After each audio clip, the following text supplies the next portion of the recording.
राज ठाकरे महायुतीमध्ये आले तर त्यांचं स्वागत करू असं वक्तव्य मुख्यमंत्री देवेंद्र फडणवीसांनी केलं।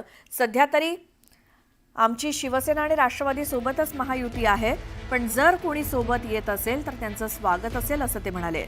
न्यूज 18 लोकमतच्या समृद्ध महाराष्ट्र या विशेष कार्यक्रमात संपादक मंदार फणसे आणि ज्ञानदा कदम यांनी त्यांची मुलाखत घेतली। यावेळी हिंदी सक्ती, लाडक्या बहिणींचे 2100 रुपये, शक्तीपीठ अशा विविध विषयांवरती त्यांनी आपलं मत मांडलं।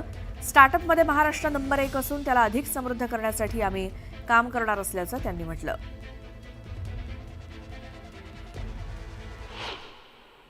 राज ठाकरे दोन्ही शिवसेनेला हवे आहेत ते तर दिसतंय, त्याची चर्चा होते। ते फक्त शिवसेनेलाच हवे, दोन्ही शिवसेनेला की ते भाजपलाही हवे? असं आहे की आता तरी आमची जी युती आहे ती भाजप, शिवसेना ओरिजिनल आणि राष्ट्रवादी ओरिजिनल अशीच आमची युती आहे। याच्या व्यतिरिक्त आमची काही युती नाही आहे। हा, पण आता समजा कोणी आमच्यासोबत येत असेल आणि आम्ही सगळ्यांनी मिळून ठरवलं की सोबत घ्यायचं आहे, आम्ही स्वागत करू। पण अजून काय असा निर्णय कुठला आम्ही केलेला नाही।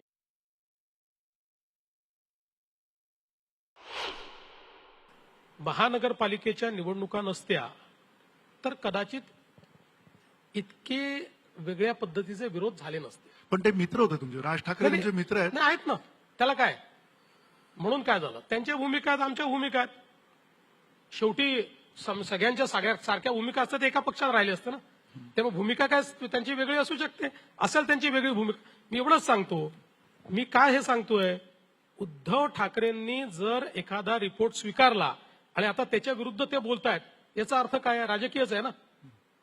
मला हे सांगा की या राज्यामध्ये माशेलकर, मुणगेकर, सुखदेव थोरात यांच्यासारख्या लोकांवर प्रश्नचिन्ह लावता येईल? चला, देवेंद्र फडणवीसला राजकारण करायचंय, त्यामुळे देवेंद्र फडणवीस काहीतरी करतोय, हे लोकांना राजकारण करायचं आहे का?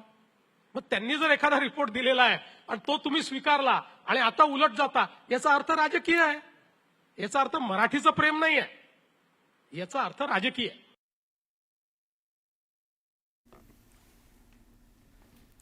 तर तिसरी भाषा हिंदीच्या सक्तीवरनं महाराष्ट्रामध्ये सुरू असलेल्या वादावरती मुख्यमंत्री देवेंद्र फडणवीस यांनी मुद्द्यांसोबतच विरोधकांचे सगळे दावे खोडून काढले। न्यूज 18 लोकमतच्या समृद्ध महाराष्ट्र या विशेष कार्यक्रमात संपादक मंदार फणसे यांनी घेतलेल्या मुलाखतीत बोलताना मुख्यमंत्र्यांनी राज्यात सध्या सुरू असलेल्या सर्वात मोठ्या विषयावरती स्पष्ट आणि सडेतोड उत्तर दिलं। राज्यात फक्त मराठी सक्ती आहे, हिंदी भाषा हा पर्याय आहे, तिसरी भाषा म्हणून हिंदी किंवा कुठलीही भाषा शिकता येईल असं मुख्यमंत्र्यांनी सांगितलं।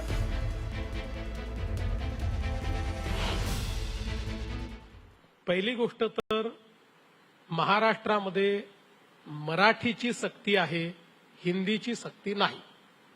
हिंदी ऑप्शनल आहे, हिंदी किंवा कुठलीही भारतीय भाषा शिकता येईल असं आपण त्याच्यामध्ये ऑप्शन दिलेलं आहे। मुळातच न्यू एज्युकेशन पॉलिसी, नवीन शैक्षणिक धोरणाने 3 भाषेचं सूत्र दिलेलं आहे। हे 3 भाषेचं सूत्र आपण स्वीकारलेलं आहे।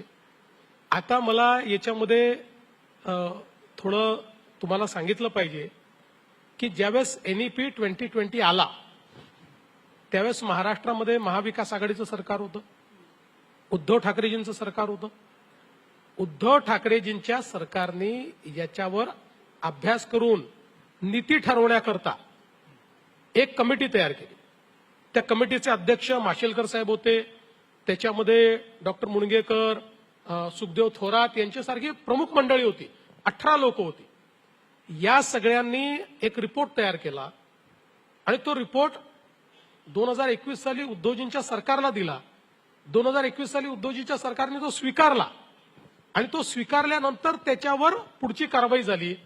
हाच तो रिपोर्ट आहे की ज्या रिपोर्टमध्ये 3 भाषा सूत्र सांगितलेलं आहे आणि या रिपोर्टमध्ये स्पष्टपणे सांगितलेलं आहे की आम्ही तर सगळ्या भाषा अलाव केल्या, पण या रिपोर्टमध्ये अतिशय क्लिअर कट सांगितलंय की मराठी सोबत इंग्रजी आणि हिंदी सक्तीची करा, इंग्रजी आणि हिंदी सक्तीची करा। उद्धव ठाकरेंच्या सरकारने, उद्धव ठाकरेच्या सरकारमध्ये, आणि त्यावेळेचा जर तुम्ही ज्यावेळेस त्यांना रिपोर्ट मी दिलेला आहे त्यावेळेच्या बातम्या जर आपण उचलून पाहिल्या तर उद्धव ठाकरेंनी सांगितलंय की वेगवेगळ्या भाषा शिकल्या पाहिजेत, असं ते रिपोर्ट स्वीकारताना त्यांनी सांगितलेलं आहे। मुळामध्ये आता जर असा रिपोर्ट असताना आणि हे सगळे प्रमुख महाराष्ट्रातले आता तुम्ही भालचंद्र मुणगेकर, डॉक्टर माशेलकर, सुखदेव थोरात यांना महाराष्ट्रद्रोही ठरवणार आहे?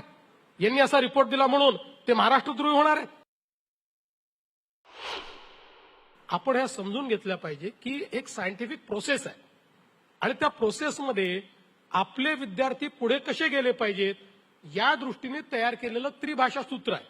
आणि मग त्रिभाषा सूत्र तयार करत असताना विद्यार्थ्यांच्या जे काही ब्रेन आहे त्या ब्रेनमध्ये सर्वात जास्त भाषा शिकण्याची रिसेप्टिव्हिटी कधी असते या संदर्भातला रिसर्च करून त्या कालावधीमध्ये जर त्यांना भाषा शिकवल्या तर त्या अधिकच्या भाषा शिकू शकतात.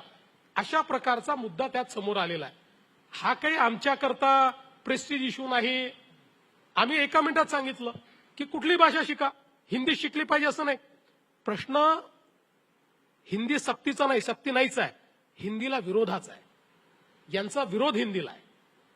मला आश्चर्य एका गोष्टीचं वाटतं की भारतामध्ये तुम्हाला इंग्रजी चालते, तुमचा इंग्रजीला विरोध नाही आहे. यांच्यातल्या एकाने तरी इंग्रजीला विरोध केला का सांगा?